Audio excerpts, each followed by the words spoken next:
Hello' বন্ধু বান্ধৱীসকল, তোমালোকে ঘৰত বাৰু অধ্যয়ন কৰি আছানে? নিশ্চয়কৈ অধ্যয়ন কৰিবা যাতে তোমালোকে পৰীক্ষাত সুফল অৰ্জন কৰা। আৰু তোমালোকে যদি মোৰ ভিডিঅ' চাই যদি ভাল পোৱা তেতিয়াহ'লে লাইক, শ্বেয়াৰ আৰু কমেণ্ট কৰিবলৈ নাপাহৰিবা আৰু মোৰ চেনেলটো নিশ্চয়কৈ ছাবস্ক্ৰাইব কৰিবা। তো বন্ধু বান্ধৱী, আজি ব'লা ভিডিঅ'টো আৰম্ভ কৰোঁ। বন্ধু বান্ধৱীসকল, আজিৰ প্ৰথম প্ৰশ্নটো হৈছে প্ৰত্যক্ষ গণতন্ত্ৰ বুলিলে কি বুজা? উত্তৰটো হৈছে প্ৰত্যক্ষ গণতন্ত্ৰত দেশৰ সকলো জনসাধাৰণে নিৰ্বাচনত আৰু শাসন কাৰ্যত প্ৰত্যক্ষভাৱে অংশগ্ৰহণ কৰে। আন এটা প্ৰশ্ন, পৰোক্ষ গণতন্ত্ৰ বুলিলে কি বুজা? পৰোক্ষ গণতন্ত্ৰত জনসাধাৰণৰ মাজৰ পৰা কিছুসংখ্যক প্ৰতিনিধি নিৰ্বাচন কৰা হয় আৰু এনে প্ৰতিনিধিসকলৰ দ্বাৰা দেশৰ আন কিছুমান নিৰ্বাচন আৰু শাসন কাৰ্য পৰিচালনা কৰা হয়। আন এটা প্ৰশ্ন হৈছে গণতন্ত্ৰৰ যিকোনো তিনিটা গুণ লিখা। গণতন্ত্ৰৰ গুণ তিনিটা হ'ল: ক, এই চৰকাৰ জনমতৰ ওপৰত প্ৰতিষ্ঠিতভাৱে সিদ্ধান্তসমূহ ওপৰৰ পৰা জাপি দিয়া নহয়। খ, গণতন্ত্ৰ ৰাইজৰ চৰকাৰ, ই সকলো শ্ৰেণীৰ লোককে দেশৰ শাসনত অংশগ্ৰহণ কৰাৰ সুবিধা দিয়ে। গ, অৰ্থনৈতিক ক্ষেত্ৰত এই চৰকাৰে সকলো মানুহকে সমান সুবিধা দিয়ে। আন এটা প্ৰশ্ন, ভাৰতৰ প্ৰথমটো ৰাজনৈতিক দলৰ নাম কি? উত্তৰ, ভাৰতীয় জাতীয় কংগ্ৰেছ। আন এটা প্ৰশ্ন, ভাৰতৰ প্ৰথমটো আঞ্চলিক ৰাজনৈতিক দলৰ নাম কি? এইটো হৈছে দ্ৰাবিড় মুন্নেত্ৰা কাজাগাম, সংক্ষেপত কোৱা হয় DMK, আৰু এইটো আঞ্চলিক ৰাজনৈতিক দল আছে তামিলনাডুত। আন এটা প্ৰশ্ন, বিৰোধী দলৰ সবল ভূমিকা থকা দুখন দেশৰ নাম লিখা। উত্তৰটো হৈছে আমেৰিকা যুক্তৰাষ্ট্ৰ আৰু ইংলেণ্ড। আন এটা প্ৰশ্ন, প্ৰত্যক্ষ গণতন্ত্ৰ আৰু পৰোক্ষ গণতন্ত্ৰৰ মাজৰ তিনিটা পাৰ্থক্য লিখা। এইটো প্ৰশ্ন 2016 চনত মেট্ৰিক পৰীক্ষাত আহিছিল। প্ৰথমটো পাৰ্থক্য হৈছে প্ৰত্যক্ষ গণতন্ত্ৰত সিদ্ধান্তবোৰ ক্ষীপ্ৰতৰভাৱে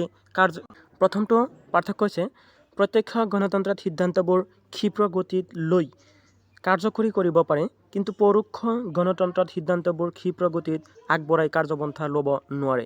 খ, প্ৰত্যক্ষ গণতন্ত্ৰৰ চৰকাৰত সকলো সিদ্ধান্ত ইয়াৰ জনসাধাৰণে পোনপটীয়াকৈ ল'ব পাৰে, কিন্তু পৰোক্ষ গণতন্ত্ৰত ৰাইজৰ দ্বাৰা নিৰ্বাচিত প্ৰতিনিধিসকলেহে চৰকাৰৰ সিদ্ধান্ত গ্ৰহণত অংশগ্ৰহণ কৰে। গ, প্ৰত্যক্ষ গণতন্ত্ৰ পুৰণি কালত সৰু সৰু ৰাষ্ট্ৰবোৰত চলিছিল।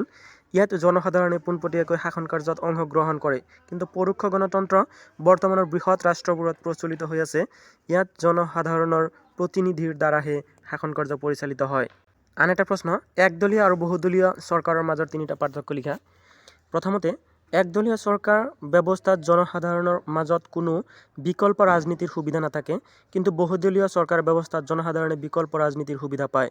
খ, একদলীয় চৰকাৰ ব্যৱস্থাত আন দলৰ উপস্থিতি নথকাৰ বাবে চৰকাৰখন স্বেচ্ছাচাৰী হোৱাৰ সম্ভাৱনা বেছি থাকে, আনহাতে বহুদলীয় ব্যৱস্থাত চৰকাৰখন স্বেচ্ছাচাৰী হোৱাৰ সম্ভাৱনা নাথাকে।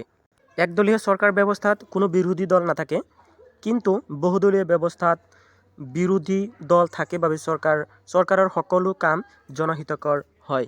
আন এটা প্ৰশ্ন, সংসদীয় গণতন্ত্ৰ কি? ভাৰতবৰ্ষৰ সংসদীয় গণতন্ত্ৰ আৰু ইংলেণ্ডৰ সংসদীয় গণতন্ত্ৰৰ মাজত থকা তিনিটা মূল পাৰ্থক্য লিখা। এইটো কুৱেশ্যন 2019 চনত আহিছিল।